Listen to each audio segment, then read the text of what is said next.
இந்த லெசன்ல நம்ம keyboard shortcuts கமாண்ட பத்தி பார்க்க போறோம். இந்த கமாண்ட் நமக்கு எதுக்கு யூஸ் ஆகுதுன்னு பாத்தீங்கன்னா, நமக்கு தேவையான ஷார்ட்கட்ஸ் வந்து நம்ம கிரியேட் பண்ணி வச்சுக்க முடியும். இப்போ எடிட் சூஸ் பண்றீங்க, அதுல கீபோர்ட் ஷார்ட்கட்ஸ் கிளிக் பண்ணீங்கன்னா கீபோர்ட் ஷார்ட்கட் டயலாக் பாக்ஸ் உங்களுக்கு ஓபன் ஆயிடும். அதுல செட்ன்ற ஏரியாவில் கிளிக் பண்ணீங்கன்னா டிஃபால்ட் இருக்கிறது என்னன்னா இன்டிசைனோட டிஃபால்ட்டா செட் பண்ணி வச்சிருக்கிற ஷார்ட்கட்ஸ் உங்களுக்கு டிஸ்பிளே பண்ணும்.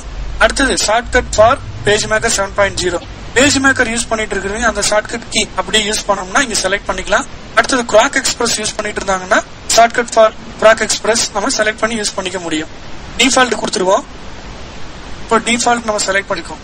அடுத்து ப்ராடக்ட் ஏரியா கிளிக் பண்ணீங்கன்னா எந்தெந்த மெனுவோட லிஸ்ட் எல்லாம் உங்களுக்கு கீழே டிஸ்பிளே ஆகணுமோ அது நீங்க சூஸ் பண்ணிக்க முடியும். File menu, edit menu, late menu எது நீங்க செலக்ட் பண்ணிக்கிட்டாலும் உங்களுக்கு ஆட்டோமேட்டிக்கா கீழே டிஸ்பிளே ஆயிடும். நம்ம ஃபைல் மெனு சூஸ் பண்ணிக்கிறோம். பாத்தீங்கன்னா கமாண்ட்ஸ்ன்ற ஏரியால டிஸ்பிளே உங்களுக்கு டிஸ்பிளே ஆயிருக்கும். அதுல நம்ம சூஸ் பண்றது என்னன்னா பிரிண்ட். இப்ப நீங்க பிரிண்ட் சூஸ் பண்ணீங்கனாலே கரண்ட் ஷார்ட்கட்ஸ்ல பாத்தீங்கன்னா டிஃபால்ட் :Ctrl+P பிரிண்ட்ன்ற கமாண்டுக்கு Ctrl+P வந்து ஷார்ட்கட் வந்து டிஃபால்ட்டா ஆல்ரெடி கிரியேட் பண்ணி வச்சிருக்காங்க.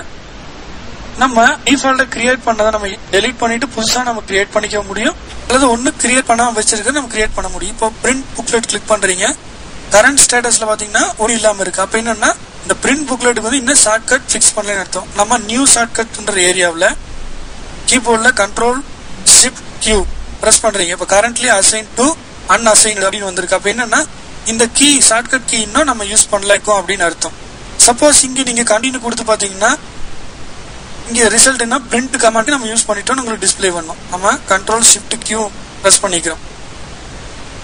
இப்போ அசைன் கிளிக் பண்ணீங்கன்னா cannot modify the default set, create new set அப்படின்னு வரும். இப்போ என்னன்னா நீங்க விண்டிசைன்ல இருக்கிற டிஃபால்ட் செட் நம்ம ஒன்னும் எடிட் பண்ணிக்க முடியாது. புதுசா நம்ம ஒரு நேம் கொடுத்து நம்மளோட ஷார்ட்கட்னு சொல்லி நம்ம கிரியேட் பண்ணி வச்சுக்கலாம்னு சொல்லும். எஸ் கொடுக்குறேன், மை ஷார்ட்கட் கொடுத்து ஓகே பட்டன் பிரஸ் பண்றீங்க. இப்ப செட்ல பாத்தீங்கன்னா நீங்க என்ன நேம் கொடுக்குறீங்க அந்த நேம் இங்க டிஸ்பிளே பண்ணோம். நம்ம ஓகே கொடுத்துருவோம். ஃபைல் ஓபன் பண்ணிக்கலாம். நீங்க ஃபைல் மெனுல போய் பாத்தீங்கன்னா பிரிண்ட் புக்லெட்ன்ற ஏரியாவில் Shift+Ctrl+Q நம்ம அங்க அசைன் பண்ண இல்லைங்களா அந்த ஷார்ட்கட் அது இங்க டிஸ்பிளேல உங்களுக்கு தெரியும். நம்ம திரும்ப எடிட் மெனுல கீபோர்ட் ஷார்ட்கட்ஸ் ஓபன் பண்றோம். இப்போ இந்த ஷார்ட்கட் எனக்கு வேண்டாம் அப்படின்னு நீங்க நினைச்சீங்கன்னா இந்த பிரிண்ட் புக்லெட் செலக்ட் பண்ணிட்டு கரண்ட் ஷார்ட்கட்ஸ்ல செலக்ட் பண்ணிட்டு ரிமூவ் பண்ண இப்போ உங்க ஷார்ட்கட் வந்து டெலீட் ஆயிடும்.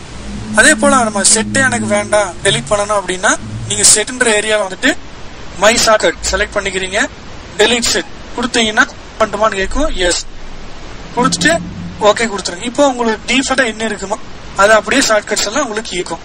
இது எதுக்காக மெயினா யூஸ் பண்றோம்னா நம்ம வேலையை வந்து ஷார்ட்கட் மூலியமா குயிக்கா செஞ்சுக்கிறதுக்காக.